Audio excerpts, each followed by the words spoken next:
പൊതുമേഖലാ ബാങ്കിനെതിരായ രാഹുൽ ഗാന്ധിയുടെ പരാമർശം. രാഹുലിന്റെ വായടപ്പിച്ച് ധനമന്ത്രി നിർമ്മല സീതാരാമൻ രംഗത്ത്. കേന്ദ്രം പൊതുമേഖലാ ബാങ്കുകളെ തട്ടിപ്പുകാരായ സുഹൃത്തുക്കൾക്കുള്ള സ്രോതസ്സായി ഉപയോഗിക്കുന്നുവെന്നായിരുന്നു രാഹുലിന്റെ ആരോപണം. ഇതിനെതിരെ നല്ല ചുട്ട മറുപടി നൽകിയാണ് നിർമ്മല സീതാരാമൻ രംഗത്ത് വന്നത്.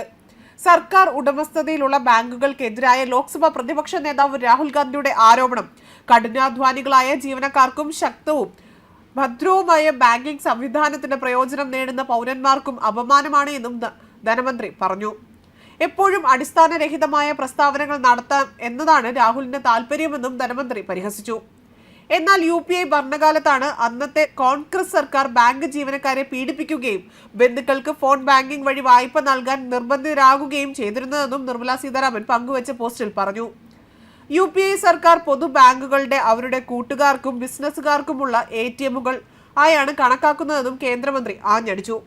പ്രധാനമന്ത്രി മോദിയുടെ നേതൃത്വത്തിൽ രാജ്യത്ത് ബാങ്കിംഗ് മേഖലയും പ്രത്യേകിച്ച് PSBകളും ശ്രദ്ധേയമായ നേട്ടങ്ങൾ സാക്ഷ്യം വഹിച്ചു. പൊതുമേഖലാ ബാങ്കുകളിൽ പൊതുജനങ്ങൾക്കും ഓഹരി പങ്കാളിത്തമുണ്ട്. പൗര കേന്ദ്രീകൃത ഭരണവും എല്ലാവരെയും ഉൾക്കൊള്ളുന്ന വികസനവുമാണ് മോദി സർക്കാരിന്റെ അടിസ്ഥാന തത്വം.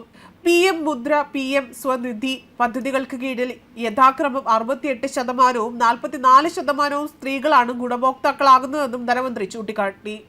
വനിതകൾക്ക് തുല്യ അവസരങ്ങളോ പുരോഗതിയോ ഉണ്ടായിട്ടില്ല എന്ന രാഹുലിന്റെ ആരോപണങ്ങൾക്കായിരുന്നു ധനമന്ത്രി മറുപടി നൽകിയതും. അതേസമയം ശീതകാല സമ്മേളനത്തിനിടയിൽ പാർലമെന്റിൽ BJP MPമാർ തനിക്കെതിരെ നടത്തിയ അപകീർത്തികരമായ പരാമർശങ്ങൾ നീക്കം ചെയ്യണമെന്നാവശ്യപ്പെട്ട് ലോക്സഭാ സ്പീക്കർ ഓം ബിർളയോട് ആവശ്യപ്പെട്ട് രാഹുൽ ഗാന്ധി രംഗത്ത് വന്നിരുന്നു. ഞാൻ സ്പീക്കറുമായി ഒരു കൂടിക്കാഴ്ച നടത്തി. എനിക്കെതിരെയുള്ള അപകീർത്തികരമായ പരാമർശങ്ങൾ നീക്കം ചെയ്യണമെന്ന് ഞാൻ അദ്ദേഹത്തോട് പറഞ്ഞു. അത് പരിശോധിക്കാമെന്ന് സ്പീക്കർ ഉറപ്പ് നൽകിയെന്നും അദ്ദേഹം പാർലമെന്റിന് പുറത്ത് മാധ്യമപ്രവർത്തകരോട് പറഞ്ഞു.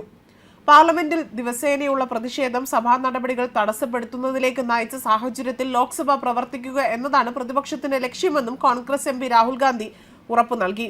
BJP നേതാക്കൾ പ്രതിപക്ഷത്തിനെതിരെ ആരോപണങ്ങൾ ഉന്നയിക്കുമെന്നും എന്നാൽ സഭ പ്രവർത്തിക്കാൻ മാത്രമേ ഞങ്ങൾ ആഗ്രഹിക്കുന്നുള്ളൂവെന്നും അദ്ദേഹം പറഞ്ഞു. സഭ പ്രവർത്തിക്കണം, സഭയിൽ ഒരു ചർച്ച എന്നതാണ് ഞങ്ങളുടെ ലക്ഷ്യം. എനിക്കെതിരെ അവർ എന്ത് വേണമെങ്കിലും പറയട്ടെ. ഡിസംബർ 13-ന് ഭരണഘടനാ ചർച്ചയാണ് ഞങ്ങൾക്ക് വേണ്ടത്, ലോക്സഭയിലെ പ്രതിപക്ഷ നേതാവ് കൂടിയായ രാഹുൽ ഗാന്ധി പറഞ്ഞു. എന്നാൽ കോൺഗ്രസും BJPയും പറയുന്നത് പോലെയാണ് സഭ പ്രവർത്തിക്കുന്നതെന്നായിരുന്നു തൃണമൂൽ കോൺഗ്രസ് അഭിപ്രായപ്പെട്ടതും. അതേപോലെ തന്നെ രാഹുൽ ഗാന്ധിയും ജോർജ് സോറോസുമായിട്ടുള്ള കൂടുതൽ വെളിപ്പെടുത്തലുകളായിരുന്നു കഴിഞ്ഞ ദിവസം പുറത്തു വന്നത്. Bharat Jodo George Soros fund നൽകുന്ന NGOകൾ മോദിയെ അട്ടിമറിക്കാൻ ആസൂത്രണം ചെയ്ത പദ്ധതിയായിരുന്നുവെന്ന് ഞെട്ടിപ്പിക്കുന്ന വിവരങ്ങളായിരുന്നു പുറത്തു വന്നത്. ജോർജ് സോറോസിന്റെ ധനസഹായത്താൽ പ്രവർത്തിക്കുന്ന ഓപ്പൺ സൊസൈറ്റി ഫൗണ്ടേഷൻ എന്ന സംഘടനയുടെ തലപ്പത്തുള്ള സലിൻ ഷെട്ടി ഭാരത് ജോഡോ യാത്രയിൽ രാഹുൽ ഗാന്ധിക്കൊപ്പം നടന്നതായി റിപ്പോർട്ടുകൾ പുറത്തു വന്നതോടെയാണ് ഈ വിമർശനങ്ങൾക്ക് ആക്കം കൂട്ടുന്നത്. ഇതോടെ ഇന്ത്യയെ തകർക്കാൻ രാഹുൽ ഗാന്ധി വലിയൊരു ഗൂഢാലോചന നടത്തുന്നുണ്ട് എന്നാണ് വിവരം ലഭ്യമാകുന്നത്. പ്രധാനമന്ത്രി പദം മാത്രം ആഗ്രഹിച്ച് ഇന്ത്യയെ ഇല്ലാതാക്കാനാണ് രാഹുൽ കൂട്ടുനിൽക്കുന്നത്. 2021-ലാണ് സലിൻ ഷെട്ടി ഓപ്പൺ സൊസൈറ്റി ഫൗണ്ടേഷന്റെ വൈസ് പ്രസിഡന്റായി ചുമതലയേൽക്കുന്നത്. 2022-ലാണ് രാഹുൽ ഗാന്ധിയുടെ ഭാരത് ജോഡോ യാത്ര നടക്കുന്നത്. ഓപ്പൺ സൊസൈറ്റി ഫൗണ്ടേഷന്റെ ചിലവിനുള്ള തുക ജോർജ് സോറോസ് ആണ് നൽകുന്നത്. മനുഷ്യാവകാശത്തിനും ജനാധിപത്യത്തിനും വേണ്ടി പ്രവർത്തിക്കുന്ന മാധ്യമ പ്രവർത്തകരുടെ സംഘടന എന്ന ലേബലുള്ള OCCRPക്ക് ഫണ്ട് നൽകുന്നതും ജോർജ് സോറോസിന്റെ ഓപ്പൺ സൊസൈറ്റി ഫൗണ്ടേഷനാണ്. ഇന്ത്യയെ തകർക്കാൻ മോദി ഭരണം അട്ടിമറിക്കാൻ ശ്രമിക്കുന്ന ജോർജ് സോറോസ് ഫണ്ട് നൽകുന്ന NGO സംഘടനകൾ മോദിയെ വീഴ്ത്താനുള്ള ടൂൾ കിറ്റുകൾ തയ്യാറാക്കുന്നു. അത് പ്രതിപക്ഷ നേതാവ് രാഹുൽ ഗാന്ധിക്ക് നൽകുന്നു. രാഹുൽ ഗാന്ധി അതനുസരിച്ചാണ് പ്രവർത്തിക്കുന്നത്. അതാണിപ്പോൾ ഇന്ത്യയിൽ നടക്കുന്നതും. മാത്രമല്ല, അദാനി എന്ന ബിസിനസ്സുകാരന്റെ ആഗോള തലത്തിലേക്കുള്ള വളർച്ചയിൽ ചൈനയും US-ലെ ബിസിനസ്സുകാരും മറ്റും ആഗോള ബിസിനസ്സുകാരും ഒരേപോലെ തന്നെ വിദ്വേഷമുള്ളവരാണ്. അവരുടെ അദാനിക്കെതിരായ പ്രവർത്തനങ്ങൾക്ക് ഫണ്ട് ഇറക്കുന്നു എന്ന വാർത്തകളും പുറത്തു വരുന്നുണ്ട്.